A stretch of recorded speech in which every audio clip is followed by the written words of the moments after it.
মিশ্র। আমি সাউথ পয়েন্টে ক্লাস 3তে পড়ি। পুজোর আগেই বই আর গান নিয়ে হাজির হচ্ছে সাউথ পয়েন্টের ক্ষুদে লেখিকা আরোহী মিশ্র। মাত্র 9 বছর বয়সেই লেখালেখি ও সঙ্গীতের দুনিয়ায় নিজের প্রতিভার ছাপ রেখে চলেছে সে। দ্বিতীয় শ্রেণীতেই প্রকাশিত হয়েছিল তার প্রথম বই মিউজিংস অফ অ্যান 8-year-old। পাঠকদের ভালোবাসার ভর করে সেই বইয়ের দ্বিতীয় সংস্করণ আসছে এবারও পুজোর আগেই। শুধু তাই নয়, গান নিয়েও বিশেষ চমক নিয়ে আসছে আরোহী।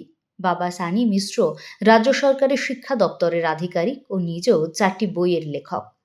বাবাকে দেখেই লেখার প্রতি আগ্রহ জন্মায় আরোহীর। অন্যদিকে মা মনীষা মিশ্রর কাছেই তার গানের হাতেখড়ি। বর্তমানে নিয়মিত ক্লাসিক্যাল মিউজিকের তালিম নিচ্ছে সে।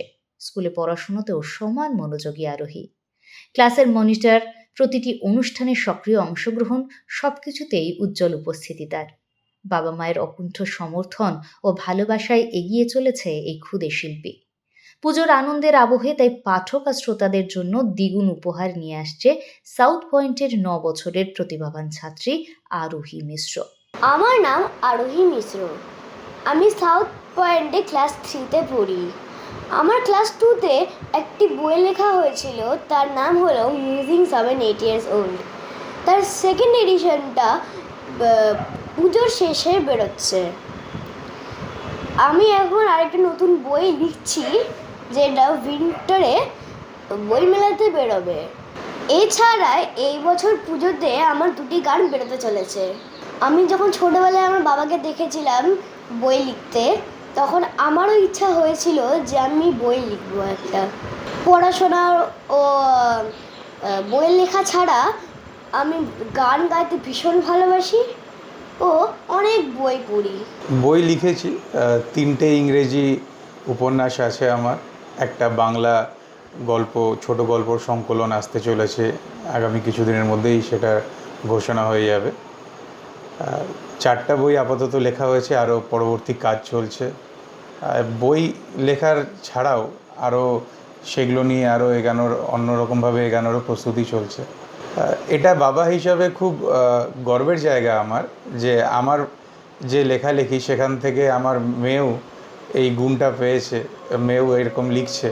তবে তার থেকেও যেটা বড়, বাবার থেকে সবাই ছেলেমেয়েরা আমরা শিখি, কিন্তু আমার মেয়ের কাছ থেকেও আমার শেখা অনেক কিছু। যেরকম বললাম, বইটা নিয়ে পরবর্তী ধাপে এগানোর একটা প্রস্তুতি চলছে, সেই রকম একটা ওর থেকে অনেক কিছু আমার জানা, ওর থেকে শেখা।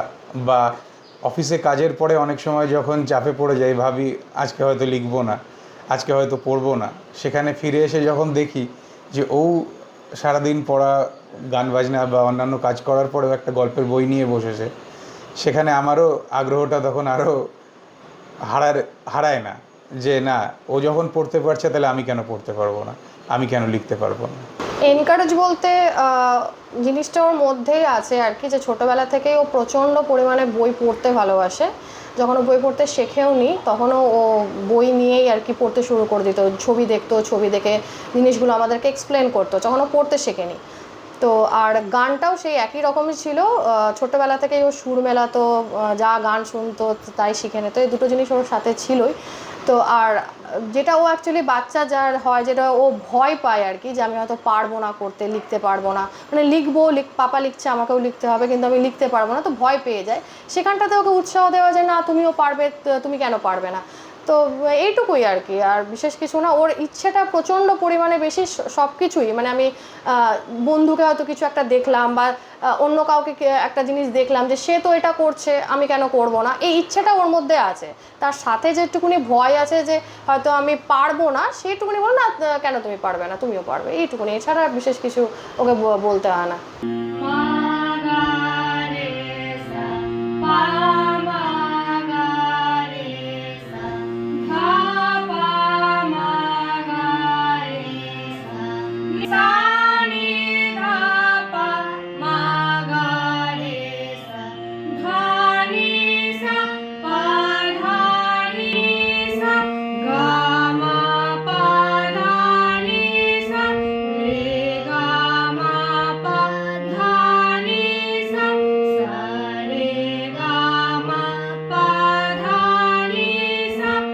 Bureau report, Sonarpur update.